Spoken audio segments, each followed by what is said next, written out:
Jakarta Pusat terjadi antara anggota Satlantas Polres Metro Jakarta Pusat dengan pengemudi mobil. Berawal dari polisi yang mencoba memberhentikan sopir yang sudah mengemudi lawan arah. Bukannya memberhentikan kendaraan, sopir justru melaju makin kencang. Pengemudi tak berhenti meski polisi sempat menodongkan senjata. Sang pengemudi akhirnya menyerah saat terjebak di jalur berlawanan. Polisi yang dibantu warga kemudian menangkap sang pengemudi yang berasal dari Surabaya, Jawa Timur. Petugas kami yang sedang berpatroli mendapati perilaku dari pengendara yang tidak lazim.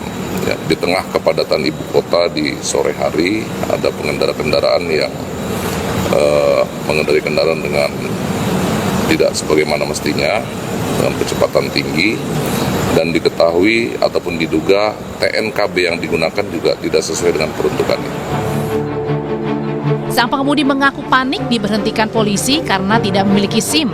Saat kejadian, pengemudi yang diketahui bernama Hafidz Mahendra ini mengatakan saat kejadian sedang bersama kekasihnya menuju Ancol. Karena saya nggak bawa SIM, nggak punya SIM sama nggak bawa STNK. Tadinya saya takut sama polisi, takutnya ditilang. Nah itu bisa lawan arah karena memang nggak tahu jalan atau gimana? Nggak tahu jalan dan Emang dari mana? dari Surabaya terus ke Karawang menuju ke Ancol sama pacar saya. Nah, udah lawan arah Pak, udah lawan arah udah nggak bisa berhenti. Terus Karena lama-lama panik atau apa gimana? panik banget. Akibat kejadian, sejumlah kendaraan mengalami kerusakan cukup berat dan mengakibatkan korban luka. Polisi saat ini masih memeriksa sang pengemudi. Tim Liputan, Kompas TV.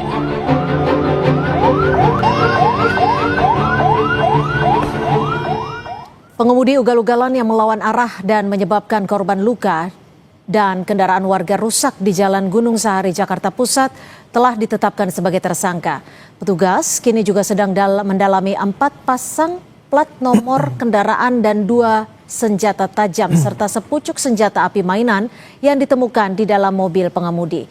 Lalu apakah hanya karena alasan tidak bawa SIM dan STNK, pengemudi takut sehingga menyetir ugal-ugalan atau justru ada faktor lainnya?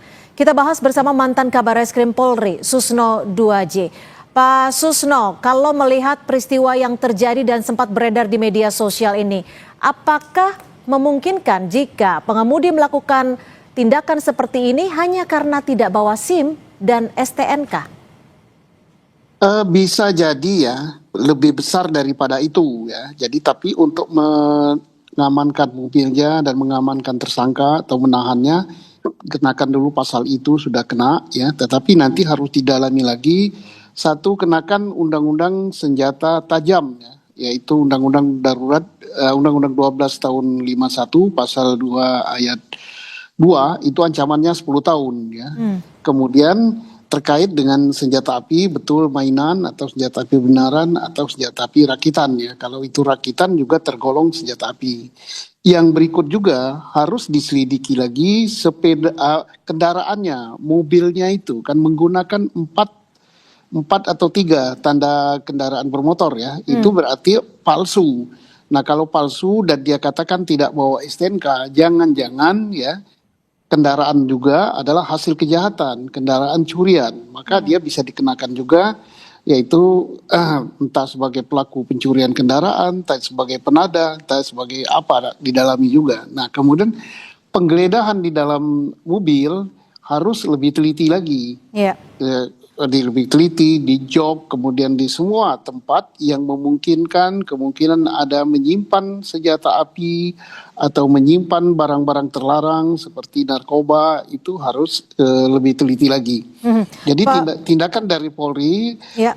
lalu lintasnya disidik, kemudian kriminalnya juga disidik kita. Ini kan indikasi dari barang-barang yang dibawa dan juga ditemukan oleh polisi, ini kan termasuk barang-barang yang bisa dikatakan bisa saja sebagai pelaku kejahatan berat karena ada senjata tajam, ada pistol mainan, dan juga plat nomor palsu. Bagaimana lalu menelusuri jika memang ada kemungkinan kejahatan lainnya yang lebih besar? Pertama ditelusuri dengan identitas daripada pelaku ya, baik yang kekasihnya yang perempuan maupun si driver sendiri. kan dari datanya bisa diungkap gitu, apakah dia adalah orang yang termasuk di dalam DPO, apakah yang bersangkutan adalah residivis, apakah yang bersangkutan adalah anggota dari sesuatu geng atau apa, itu bisa di situ. Yang kedua, bisa juga diselidiki dari kendaraannya. Kalau kendaraannya memang itu bodong istilahnya, nggak punya STNK, nggak punya plat nomor yang benar, tidak punya BPKB, itu berarti kendaraan gelap. Nah, gelap itu apakah hasil dari pencurian atau hasil dari kejahatan apa? Dia sudah kena di sana. Terus senjata api. Senjata api bisa senjata tajam. Senjata tajam itu berdasarkan Undang-Undang Nomor 12 Tahun 51 membawa, menyimpan, menggunakan, menyalahgunakan, memasukkan ke luar dan ke dalam Indonesia, memperjualbelikan, itu bisa kena dia ya. Apalagi digunakan di dalam kejahatan. Ancaman hukumannya itu 10 tahun. Tapi Pak Susno, kalau melihat dari video rekaman yang sama-sama sudah beredar di media sosial ini, apakah kemungkinan apa saja yang bisa dilakukan oleh tersangka ini untuk kejahatan lainnya? Karena kalau dilihat dari faktor psikologis umur, sebenarnya sudah cukup usia untuk mengendara dalam kondisi baik seharusnya. Ya, kalau memang betul hasil daripada pemeriksaan bahwa yang bersangkutan tidak dalam keadaan mabuk, tidak dalam keadaan mengkonsumsi narkoba, maka harus diperdalam lagi kenapa dia sampai melakukan ugal-ugalan nekat sedemikian. Gitu. Berarti ada sesuatu yang dia sembunyikan. Yeah.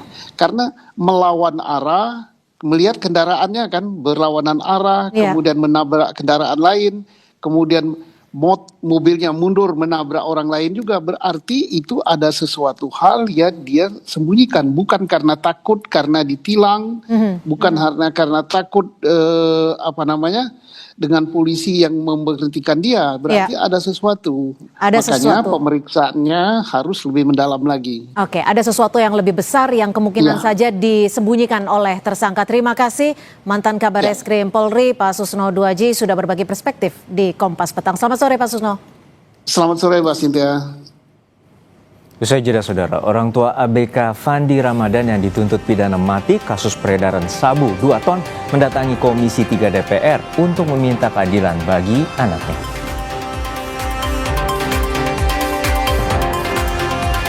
PT Agrina